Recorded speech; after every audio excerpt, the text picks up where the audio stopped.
I, Adome being the returning officer for Moroto Electoral District, pursuant to the Parliamentary Election Act, Cap 177, declare Adome Francis Lorica duly nominated as candidate to contest for election as Member of Parliament for Moroto Municipality Constituency in Moroto District.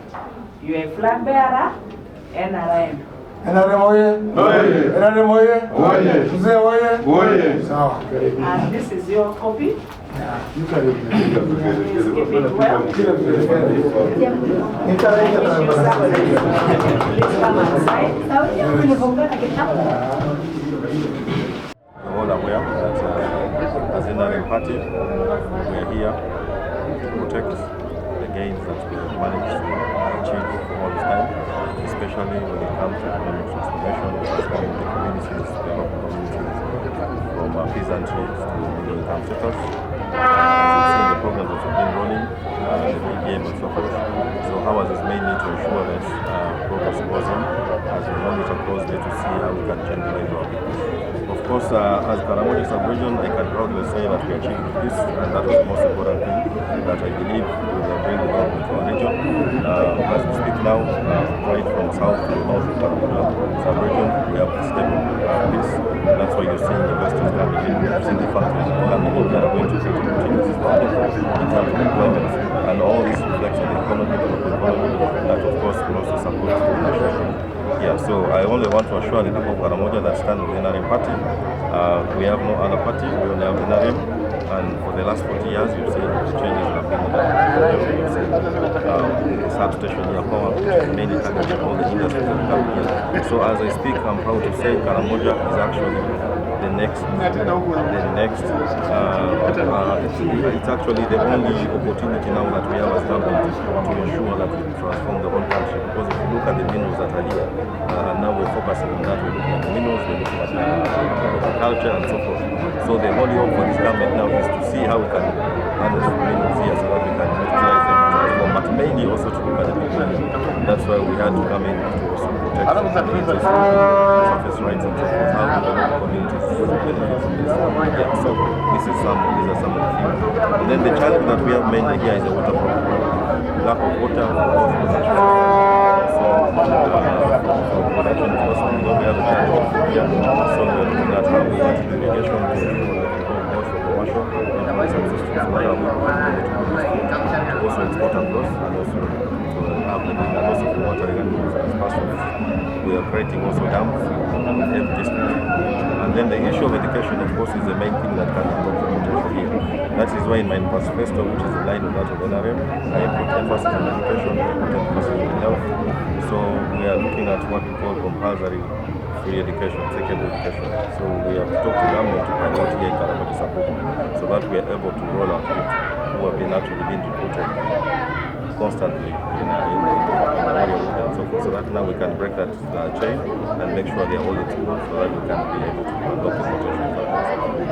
So on the part of health, you've seen I've had medical camps here. I'm actually proud to say I also have a foundation that I've created that is going to work hand in hand with government to ensure that we bridge the gaps when it comes to education, when it comes to health.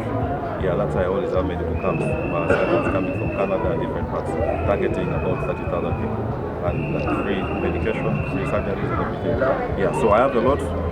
One is education mainly. We have an education scheme. We have a free, also I can say bursary, which is not complete, partial. We give support to people and support to people who are enrolling for secondary education. But we're only going to formalize it to make it formal so that we can have something that is so I'm going to formalize that under this program of mine, like I say, the foundation, which is going to have different sectors, education, health, and so forth. So that this is a continuous program to run. So that we always have the best students and also those that are not trained. Because we have challenges here. That's why we're looking at how to improve the education system. So that our back to the the members of the parliamentary group we've been instrumental in pushing so hard so that we achieve the city status. All we're waiting for is the funding. We have been waiting for this. In the previous financial year, we actually discussed discussed with the government, and we're being earmarked as one. So it's all about resources to make it operational. But otherwise, I believe very soon we shall have a city status, which of course comes with a lot of opportunities, more representation, and also other things. But we also need to get prepared for now, because we see the city in terms of facilities, having amenities and so forth, and also preparing our people. As we've said it clearly, that Adome and Moroto is a central hub, both for business and also administrative. Mine is always to come in to see how to support government. When you talk about the issue of money, in your municipality, many people depend on scale business enterprises. Yeah, as you've seen, government has come in with cash to support PPM and small enterprises. So mine is more or less small scale projects. I give support because I know most of the communities here depend on their business, small businesses. So the money, the support I give is directly to support the businesses. Yeah. So I believe to some extent helps them, because I have testimonies where whenever I support, they come back and tell me how they've done it. And then secondly, we have scaling up here. And most of these people are not in position to actually acquire tools and stuff. That's why I was actually distributing some of this equipment. I was distributing block making machines. I was also distributing washing machines to the youth. Yeah, because after scaling, what's next? Because they don't have the capacity, they don't have the capital. So I try to give in capital. I also try to give in some tools so that they can be able to start.